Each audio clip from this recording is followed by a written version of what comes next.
미국이 50세 이상 미국인들에게 코로나19 백신의 2차 부스트샷을 허용할 것으로 보입니다.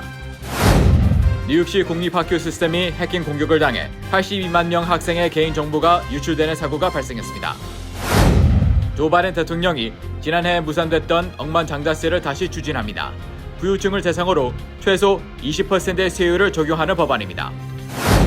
지난주 뉴욕 퀸스 베이사이드 지역에서 총격 사건이 잇따라 발생해 주민들의 불안감이 커지고 있습니다. 제94회 아카데미 시상식에서 영화 코러가 작품상을 수상한 한편 생방 중 시상자에게 돌발 폭력을 저지른 윌 스미스가 화제로 떠올랐습니다.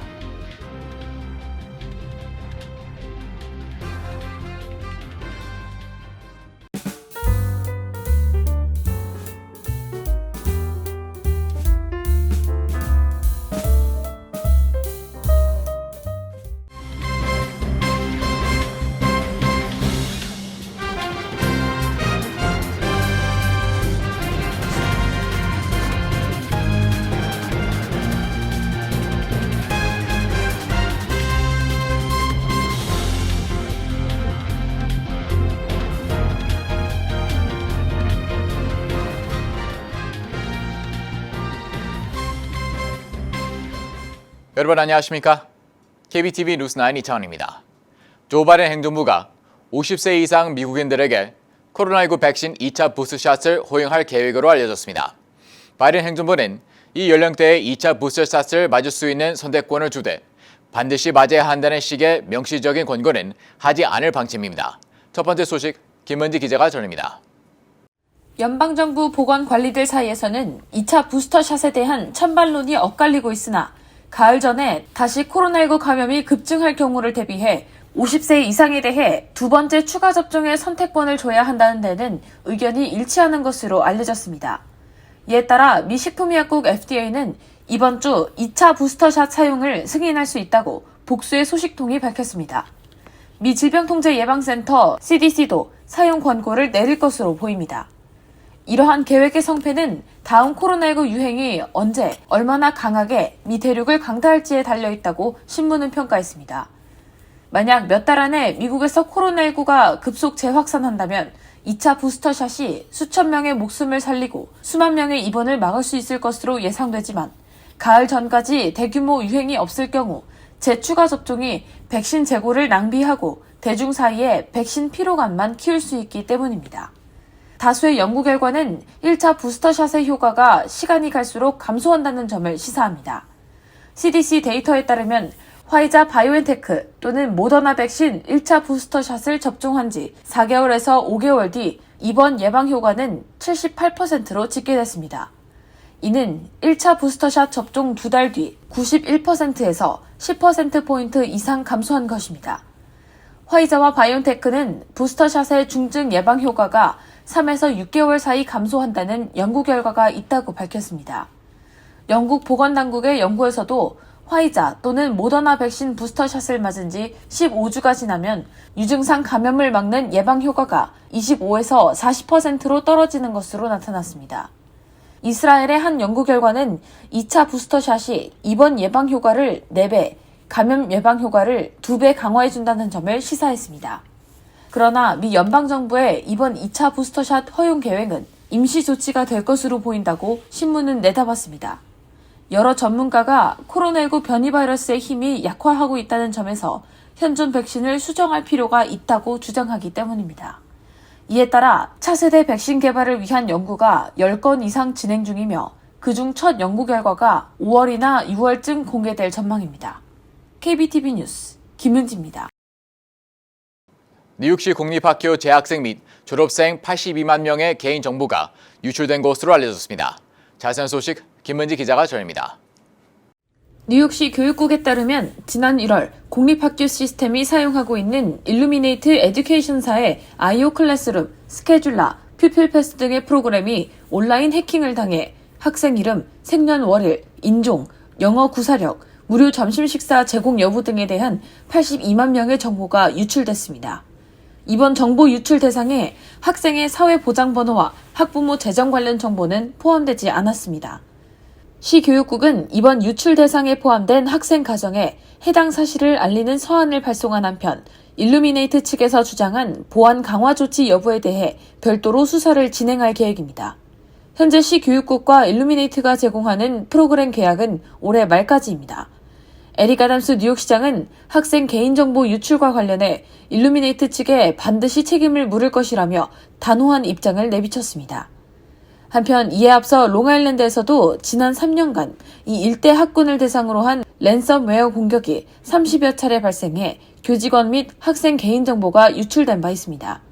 롱아일랜드 학군에 대한 해당 공격은 학교 관계자들을 대상으로 전송된 이메일의 링크가 실수로 연결될 경우 해당 학군 데이터베이스로 연결돼 교직원과 학생들의 사회보장번호, 주소 및 개인정보 등을 유출하는 방식으로 지난 2019년 6건, 2020년 13건, 2021년 10건 등의 정보 유출 사건이 보고됐습니다. KBTV 뉴스 김은지입니다. 조 바이든 대통령이 일명 억만장자세를 다시 추진합니다. 정부는 1억 달러 이상의 자산을 지닌 부유층을 대상으로 최소 20%의 세율을 적용해 소득세를 납부하도록 하는 법안을 2023년도 예산안에 포함시켰습니다. 전상희 기자입니다. 이번 증세안의 대상 규모는 2만 가구 미만의 억만장자들로 앞으로 10년 동안 3,600억 달러의 세수 효과가 있을 것이라고 백악관은 예상했습니다. 주식, 채권 같은 자산의 미실현 이익에도 과세가 적용되며 특히 아마존, 메타 플랫폼처럼 초대형 기술업체를 보유한 창업자들의 미실현 자본소득에서 세수가 가장 많을 것으로 기대됩니다. 새로운 증세안은 자산 가격이 떨어지면 미래 부과될 세금도 하향 조정되지만 가격이 오르면 더 많은 세금을 추가로 내도록 설계됐습니다. 억만장자세가 실행되려면 미 의회의 동의가 필요한데 지난해 민주당은 바이든 행정부의 사회 인프라 법안 실행에 필요한 자금을 조달하기 위해 억만장자세를 추진했지만 공화당의 반대로 뜻을 이루지 못했습니다. 이와 함께 바이든 행정부는 도널드 트럼프 대통령 시절 제동이 걸렸던 연비 기준 미충족 자동차 업체에 대한 벌금 상향 정책을 다시 강화시켰습니다. 로이터 통신은 미국 도로교통안전국이 최근 수년간 연비 기준을 맞추지 못한 자동차 제조사에 대한 벌금 상향 조처를 원래대로 되돌렸다고 전했습니다. 로이터는 이번 조처로 인상되는 벌금의 규모가 최소 1억 7,085만 달러에 이를 것으로 추산하고 2022년형 차량에 대해서는 벌금액이 더욱 높아졌다고 전했습니다. 로이터는 이번 조처가 크라이슬러 등에는 비용 증가가 요인되지만 전기차 업체 테슬라에게는 호재가 될 것으로 내다봤습니다.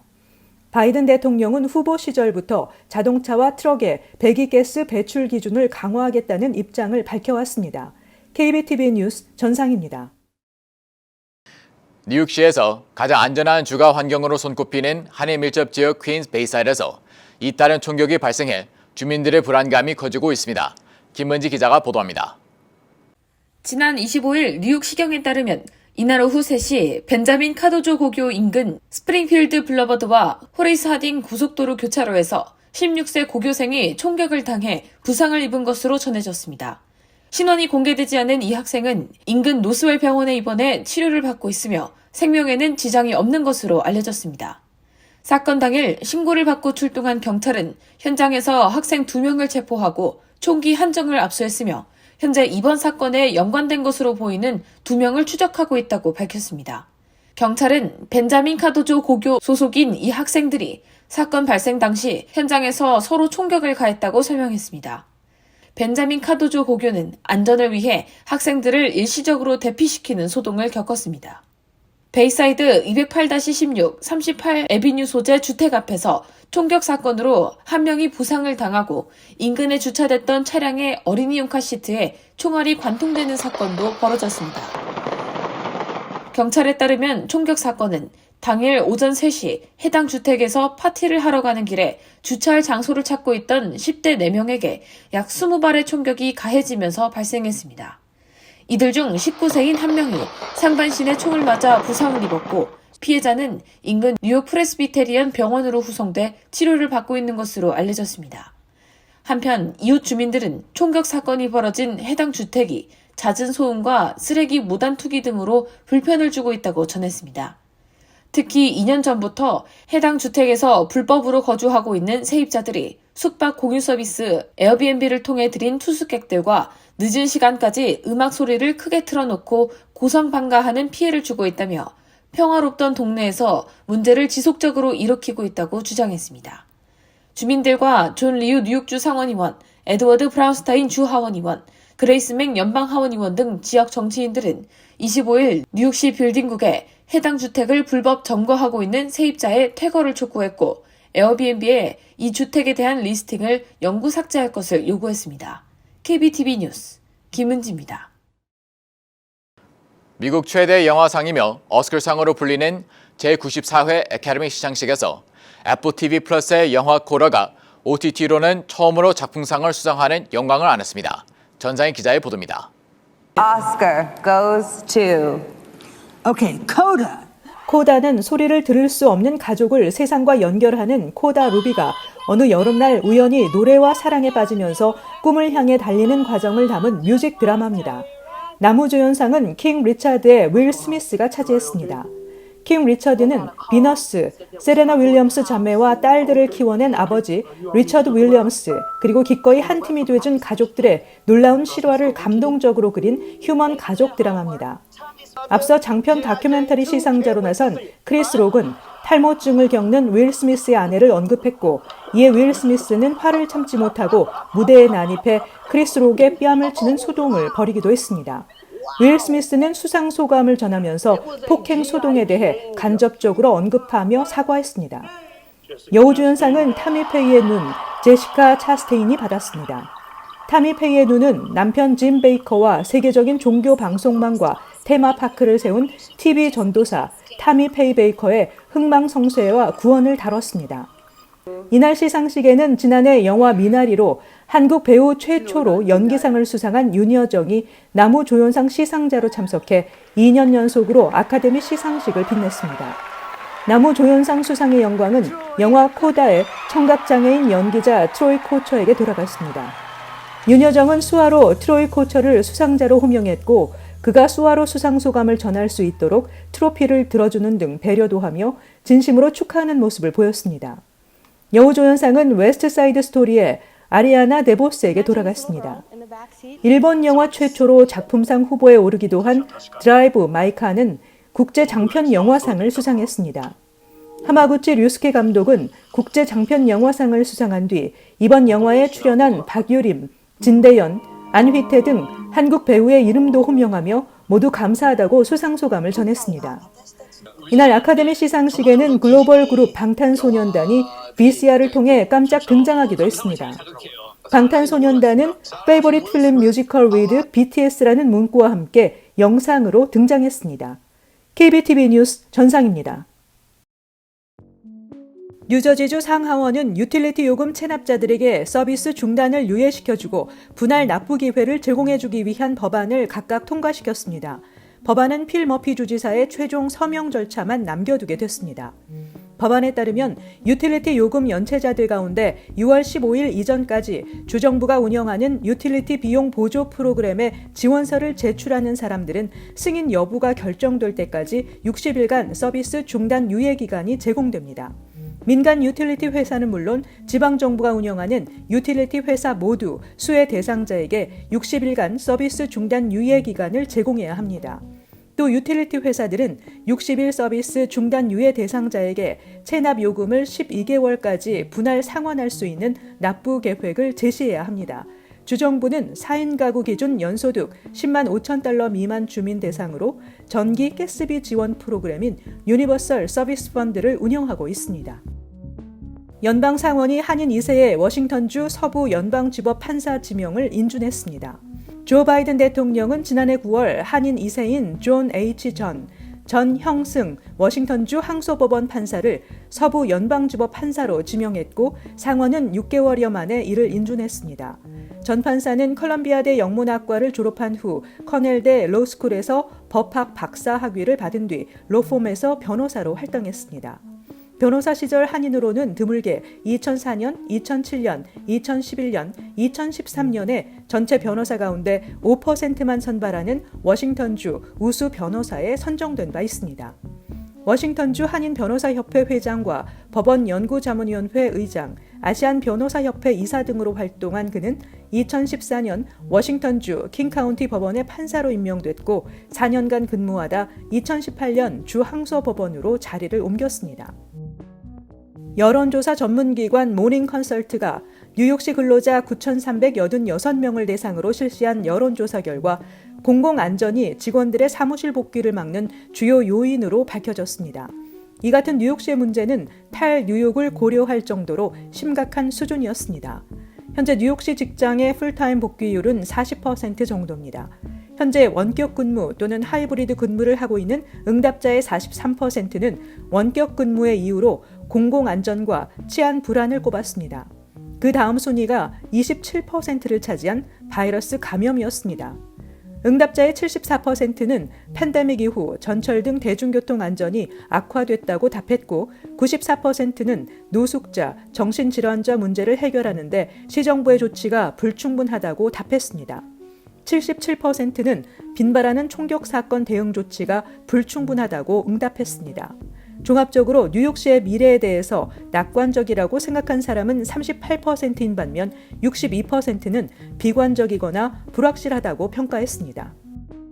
뉴욕 한인봉사센터가 공개한 한인 의료 서비스 주소록은 한인 의사, 한국어 진료와 상담이 가능한 50여 개 진료 과목의 의료 서비스 300곳의 정보를 담았습니다. 주소록은 KCS, 퀸즈 YWCA, 메트로플러스 헬스를 통해 뉴욕시 일원, 종교, 의료시설과 식당 등에 배부될 예정이며 온라인을 통해서도 정보를 확인할 수 있습니다. 온라인에서는 응급 서비스 정보와 가정폭력 방지, 피해자 지원 서비스, 뉴욕 일원 비영리단체 정보, 팟캐스트 등에 대한 정보도 제공하고 있습니다. 의료 서비스 주소록 작성에는 뉴욕 한인의사협회, 미주 한인의사협회, KCS, 뉴욕 가정상담소, 퀸즈 YWCA 등 단체들과 노스웰 헬스 병원, 메트로플러스 헬스, 뉴욕 프레스비터리안 병원, 퀸즈 분원, 뉴욕대 아시안 건강연구센터, 폴 벨론 전 뉴욕시의원, 서진영 헌터 칼리지 부교수 등이 참여했습니다. 잠시 후 커뮤니티 브리핑을 전합니다.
잠시 후 뉴욕과 뉴저지 날씨 전해드립니다.